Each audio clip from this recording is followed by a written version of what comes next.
Hello, I am Afifah, and good morning, everyone. In this video, I'm going to share about the second reflection of my second meeting practicum in English for children. Let me share my screen. Second, and then share.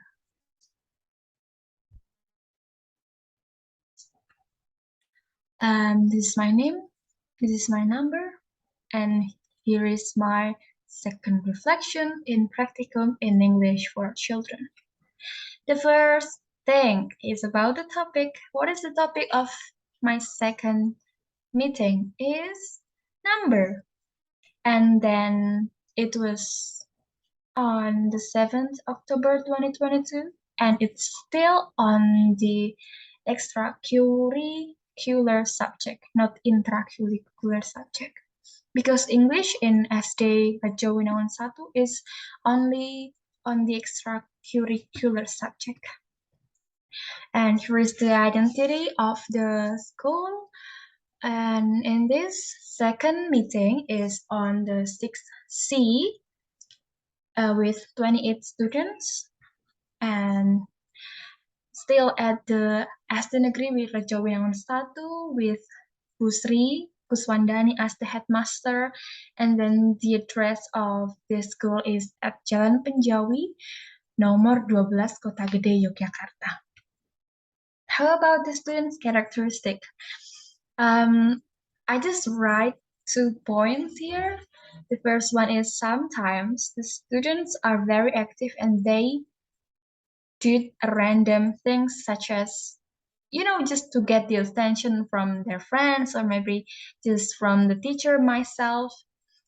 For example, like they're just randomly calling my name, and when I respond to them, they just say, "Nothing, ma'am, I just call you."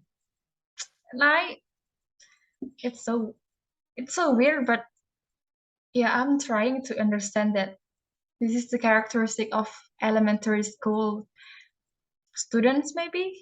And the second characteristic is maybe because they're still in elementary school, so they are really like playing, and in the class they made a toy and they play it in the class while I teach them.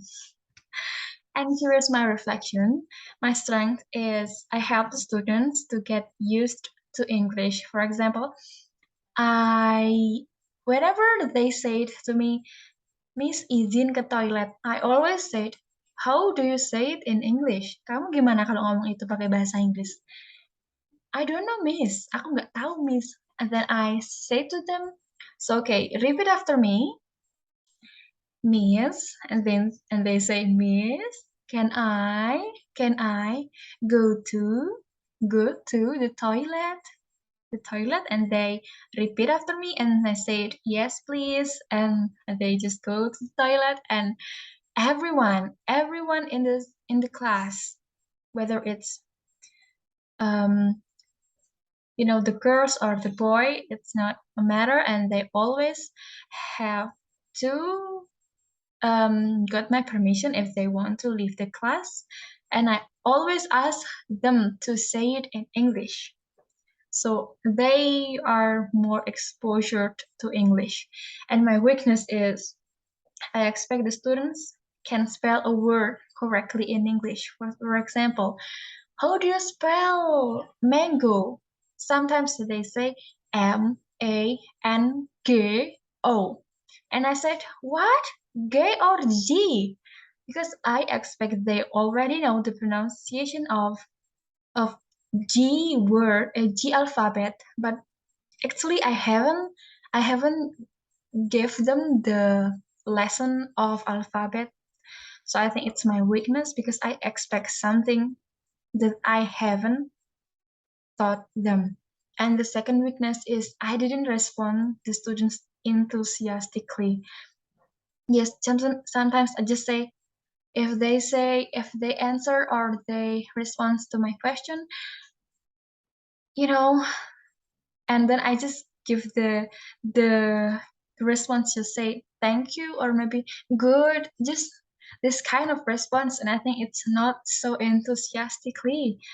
I want to sound enthusiastic and I want to make them happy with my response because yeah, that's all. And the third weakness is my instruction sometimes is not clear. The student sometimes misunderstood it. For example, when I say, what is this? And I haven't point the thing like that and they mispronounce, not mispronounce, but they answer something that is different from what I want. So I think it's because my instruction is not clear. For example, I'm pointing it, but actually I'm not pointing it, but that, not this, but that, or maybe this, not those. And here is the solution for the first mistake is because I expect too much.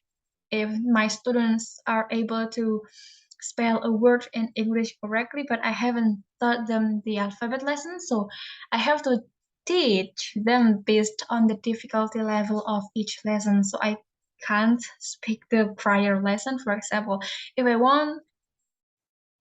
if the next chapter or the next lesson is including uh spelling, so I have to teach them the alphabet lesson first so they are not um find any difficulty in spelling in English. And for the response that I didn't respond to students enthusiastically, I should ask the senior teachers how do they respond to the students enthusiastically, because I just don't know the options to respond to the students enthusiastically. I just say, oh good, oh thank you, just like that, and I think it's not make them happy. And the third solution is sometimes my instruction is not clear enough and the students misunderstood it. So I have to convey my intention or maybe my instruction in the simplest way so that the students will not misunderstand it again and they can um, got what I want. I mean, they understand what I want and they do what I want, not the other one. So the teaching process will be smooth and not mistake. So I think that's all for my real reflection in the second meeting practicum in English for children. Thank you for listening. Goodbye.